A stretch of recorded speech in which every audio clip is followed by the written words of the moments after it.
Hello and welcome to this video. In this video, we will learn about loops in JavaScript.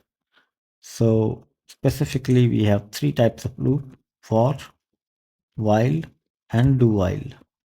There are three looping constructs. For loop has several variations. While and do while have one. Other than that, we will learn about break, continue. These are two are keywords, and labeled statements. Okay. So we start with for. So a typical for loop is of this type: for I is equal to 0, I less than some value, let's say 100, and then we increment. And then we do something with I. So for example, we can use, we just print it simply. So what this for loop is that you have a loop variable. It is called a loop variable. So this is I. You initialize it to start with. So I starts with 0. Then second is terminating condition between two semicolons. So I should be less than 0, 100. That is our terminating condition. That is, if I becomes 100, we no longer enter this. And then we increment I. The increment does not happen here. The increment will happen after the loop. So it will first print 0, then increment, and then it becomes 1. Then initialization will happen only once. Okay. So now I is 1. So 1 is less than 100. So it will not terminate. It will enter print 1 and then increment, and then it will do its thing. So if you want to see this in running, so we can say that. So it has printed up to 99 from 0. So you can see this. So from 0 to 99 it has printed. The other approach is, the other way to iterate this is, consider you have some array 1 comma 2 comma 3. Then you want to iterate on this array, for example. Then the syntax looks something like this. The array is 0 index. Then we say I less than a dot length. Okay, let's give a space here, semicolon I plus plus, and then you can iterate on the value of the elements of the array. So if you see this, after 99, it prints 1, 2, 3, which are elements of the array. So this is one way. So what is the use of the for loop? So one trivial example would be, suppose you want a table. Okay, table from 1 to 10. All right. Then how will you do it? So a table has two things: the number for which you want to calculate the table, and the second is 1 to 10. So suppose you have to write table of 2. So 2 into 1, 2. 2 into 2 is equal to 4. So 1, 2 remains constant, the other one varies. So we can say that for let I is equal to 0, semicolon, I less than 11, semicolon, I plus plus. And then we can say console.log 2 into I is equal to, just console.log this. Okay. Or you can say in the brackets 2 into plus I is equal to,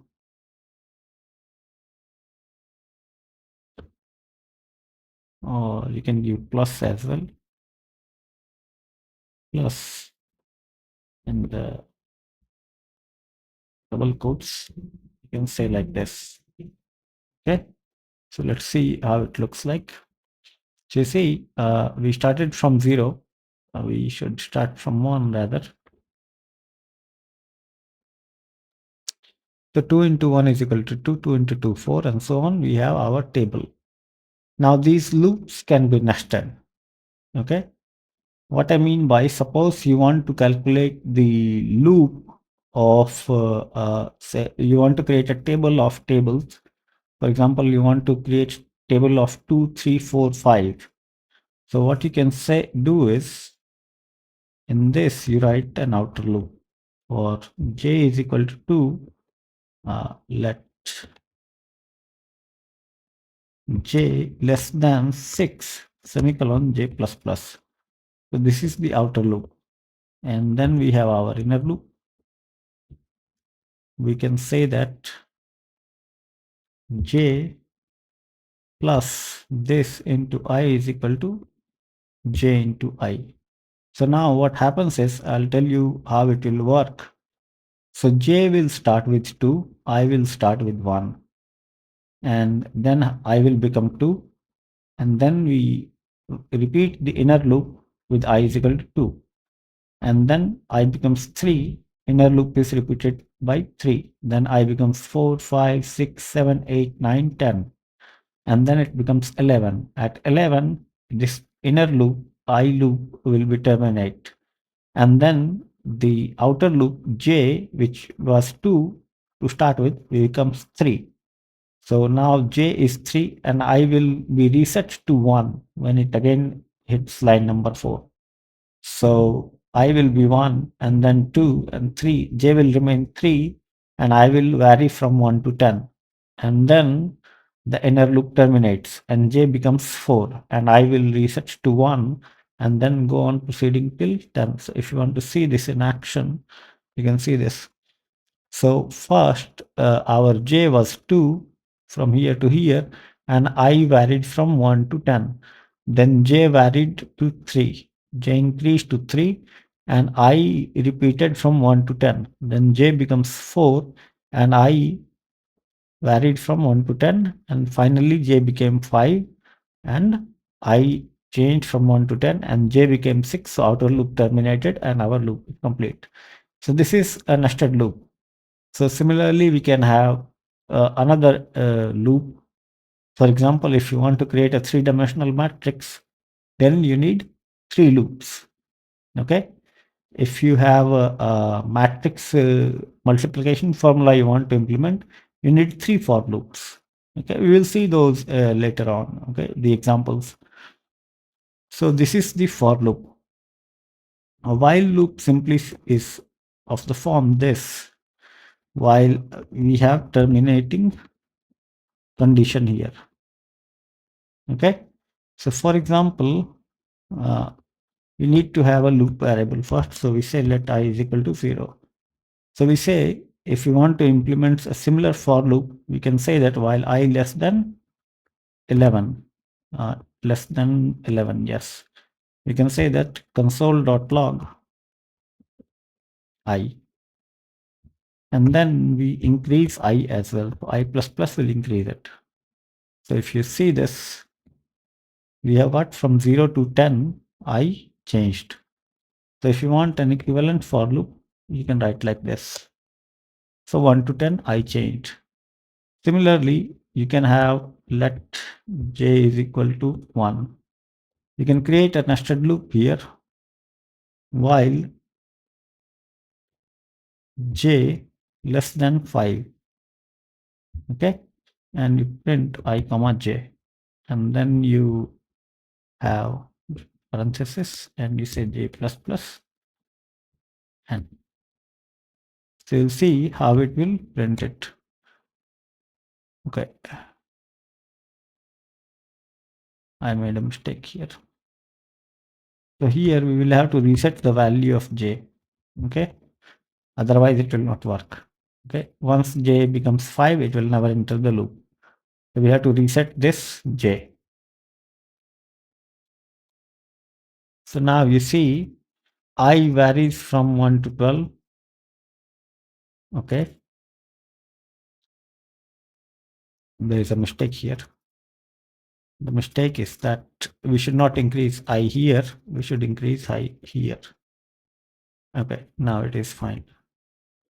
Now you see our I remains 1 and j varies from 1 to 4 because j is less than 5. So it cannot become 5.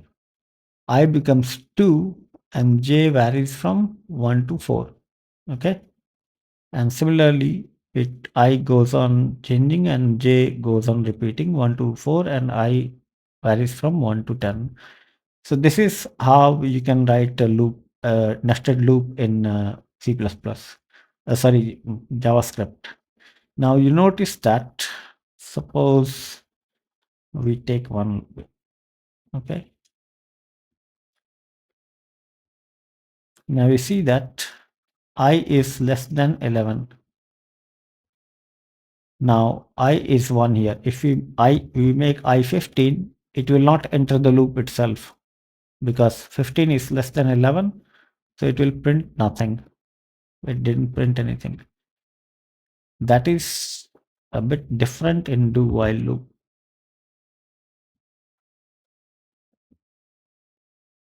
We print I here and we say while I less than 11. Okay. So if you see this, it printed 15. So even though I does not satisfy this condition, 15 less than 11, console.log prints I as 15 and nothing else. After 15, it printed nothing else. So for example, you can say I++ here. Okay. Now if you see, it still prints 15. It does not print for 16.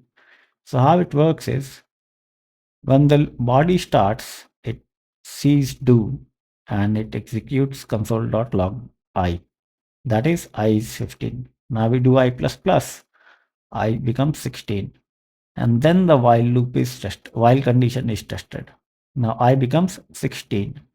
So the loop terminates. But if I would have been 1, it would print 1, I becomes 2, and then 2 will be tested. Okay. If 2 is less than 11, so it will repeat, it will log 2. You will see this here. So it printed I from 1 to 10. And similarly, like for loop or while do while, we can nest the loops as many times as we want. There are limitations on how many nested loops you can carry, but remember that suppose we iterate from 1 to n in a loop and we perform some activity in the inside the for loop. Suppose it takes 10 milliseconds to compute what is inside for loop, or let's say 1 second it takes. Now suppose we iterate from 1 to n, then the entire loop will take n seconds. Now suppose we have nested for loops, n times outside and m times inside, and then we do the same body inside those loops. So now time taken would be n into m. And suppose we do again, we take another loop, so then it becomes lmn. If the outermost loop varies from 1 to l, the second inner varies from 1 to n, and the innermost varies from 1 to m. So the time taken would be L into M into N. If L is equal to M is equal to N is equal to K, then time taken would be K cube. So you see the complexity increases exponentially in this case. So it is not ideal to have nested for loops of more than 3. More than 3 is criminal. Even 3 is criminal. And when you will study data structure, even square is not something which we want. We always want as small time taken as possible. Even in certain cases, even ON is not acceptable. You want log n or O1. So that is something which we will learn when we discuss data structures using JavaScript. So we have seen for loop, while loop, do while break, do while. Now consider the case of for loop. We say for let I is equal to 0 semicolon I less than 100, or let's iterate over an array, that would be better. Okay, suppose we have an array. Let's delete this. I know I have not taught array. So array is basically bunch of elements put together. So we have this, okay? And we say for let I is equal to 0, semicolon, I less than a dot length, semicolon, I plus plus. Now we want to print the element of array if it is less than 10. Now suppose, or we want to find out how many elements are there, or rather we want to find the index at which we encounter first element greater than 10. So suppose we want to find the index at which the element becomes greater than 10. So in this case, that is 15. So we test if AI greater than 10, that is our test. We want to console.log I at this in I minus 1, it would be, because up to 4 it is positive. So at ith index, we found uh, the value greater than 10. Now at this moment, we have found our element. So there is no need to iterate anymore on the loop. Okay, once 15 is found, 9 and 7 are of no use for us. So in that case, we can say break. Okay, so what break will do, it will terminate the loop immediately. So if you want to see this in action, you will see. So it says 4, which is the index of 15. Now, if you have doubts that, well, it is magic, it did work or not, I don't know. So we remove that and we just console.log I. Okay. So it will print uh, only 1 in this case. Okay. Why it will print only 1 is because after printing 1, it immediately encounters break. So it should print only 1. I mean 0. 0th index is that. If you want to print the element, that is AI. It accessed only one value and it broke out of the loop. Now, what is the use of breaking out of loop? Certain algorithms, for example, in bubble sort, if you know, if there are no swaps, you need to break out of the loop. Okay. So there will be many cases where your loop's meaning or the value of calculation lasts only up to a certain index. For example, you want to find something. For example, in binary search or linear search, this was like, for example, we can convert this into a linear search that find 4. So after finding 4, we don't need to process remaining elements. Okay. So in that case, break is needed. The other thing is continue. Continue is like break, but it's different. So what continue does is, for example, here we print console.log 2 plus AI. Okay. So we remove break and we say continue.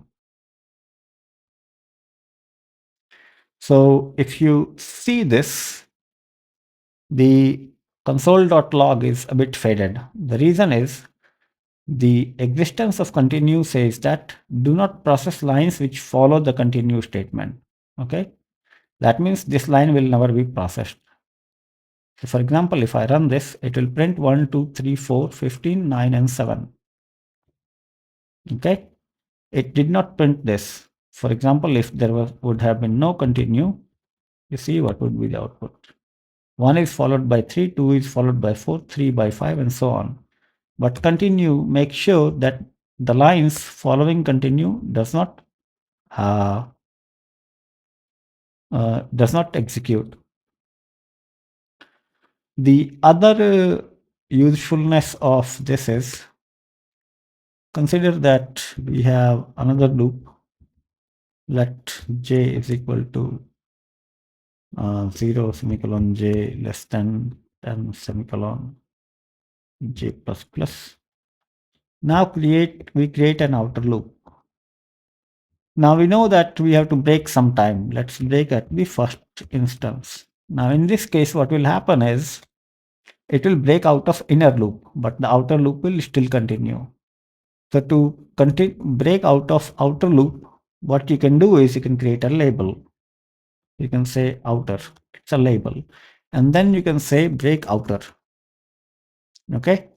So in this case, it will break the outer loop. So you see what happens here. Okay, I is not defined. This would be J. So it printed only one. So to break out of loops at different points of time, you can label them and you can break to that loop by following the break with the label statement. Similarly, you can continue with a label statement. Okay. So we have seen for, while, do while, break and continue, and label statement. I will show you one more thing.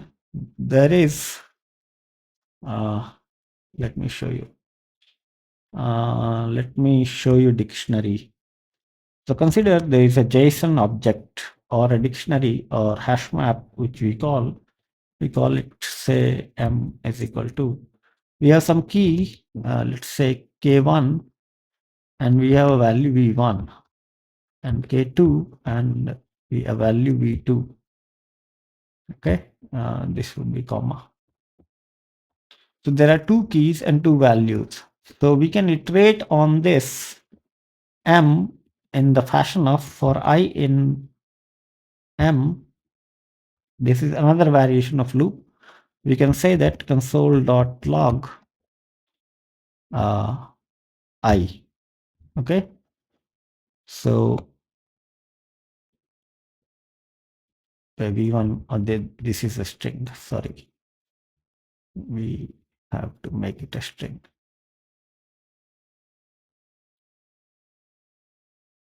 So it prints k1 and k2. Okay. Now, if you want to print the values, you can say that I of m. And since we are not modifying, we can say that const I of m. So now,